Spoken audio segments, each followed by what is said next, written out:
Good morning. I just wanted to show how I do my morning forecasts. The forecast is already done, but this is just a small detail as part of the forecast, which has improved my trading uh, right now. And what I do is once I have my setup, so got the setup that I'm looking at. Obviously, we've got this uh, double top type inflection area or mini double top. This would be maybe like more of a higher value type double top, but this one is still pretty good nonetheless. It's this larger continuation on the dailies, and so okay, that's already been met, so I'll take that out just to keep my charts clean. And then what I do after I've seen this setup, and I kind of know what I'm looking for with this setup in my mind. Now that I know in my mind what I'm looking for, I need to compare it with the setups within my trading plan. So this is what I do. I take my screenshot,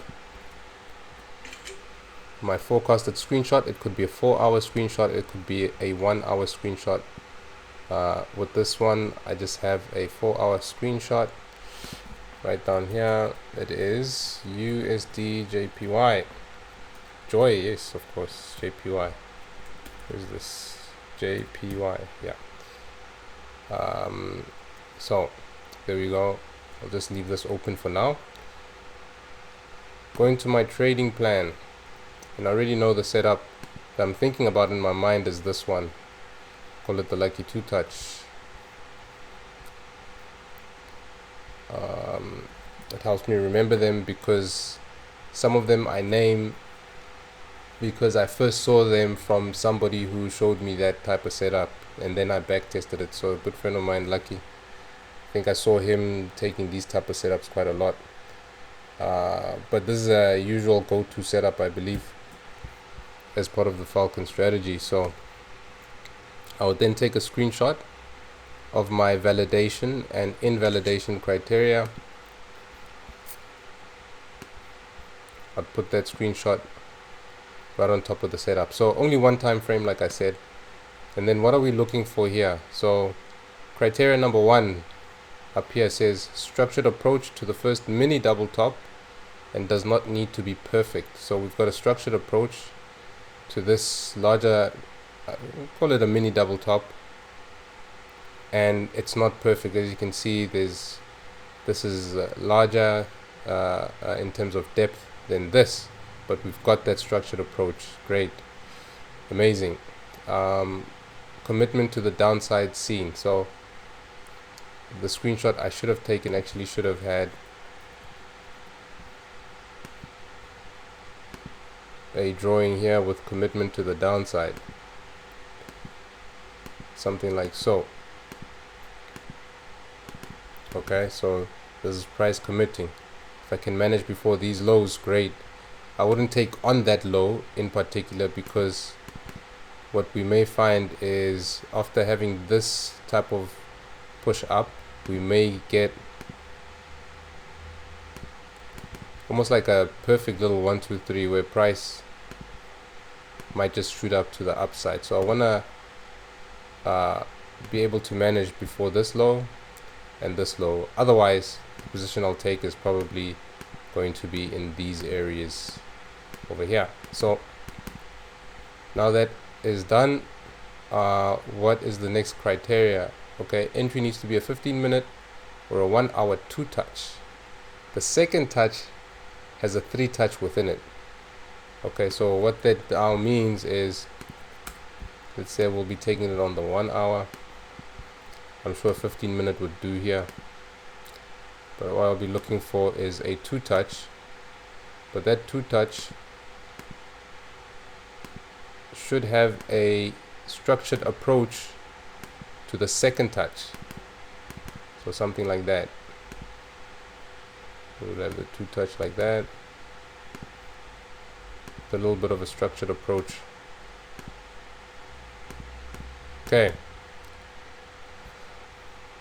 All right, invalidation is we don't have a 3 touch to the second top. Of course, we already have that. It was the first criteria that was met. Or a scoop. So if we didn't have the larger 3 touch, I would at least need some kind of a scoop before taking the position. But anyway, we've got the 3 touch, and we also have a little mini scoop. And here's the part that I like the most. Final notes. Most of the entries that worked out also had a 4-hour risk entry at the top of structure. Then created a 2 touch with a 3 touch final leg. So then created this. Okay. Most of them were also scoops. Okay, so I've got the larger 3 touch, I've got the scoop going on, and then the note was on the 4-hour that at the top there was a 4-hour entry, not one that I would take, but it basically means that at the top we had some kind of a 4-hour rejection. Okay, so over here, as you can see, we've got this 4-hour pin bar, and now we kind of filling, and if we have another pin bar, that would become a tweezer top.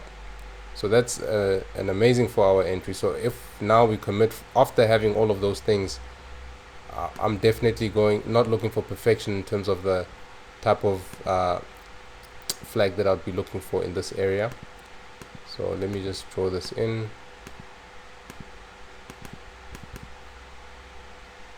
And rather have this. So yeah, basically that's what I wanted to demonstrate of how I do my forecast. And now that I have all of this, there's nothing that I need to write down. I don't need to write down what I'm looking for, that I'm looking for the 15-minute 2 touch or whatever. I don't need to write that down. If there's something particular about this pair that I need to look out for, or particular about what price action may be doing, maybe I can write that down. But for me, I just have my screenshot of my trading plan, which has really saved me in the last couple of weeks, and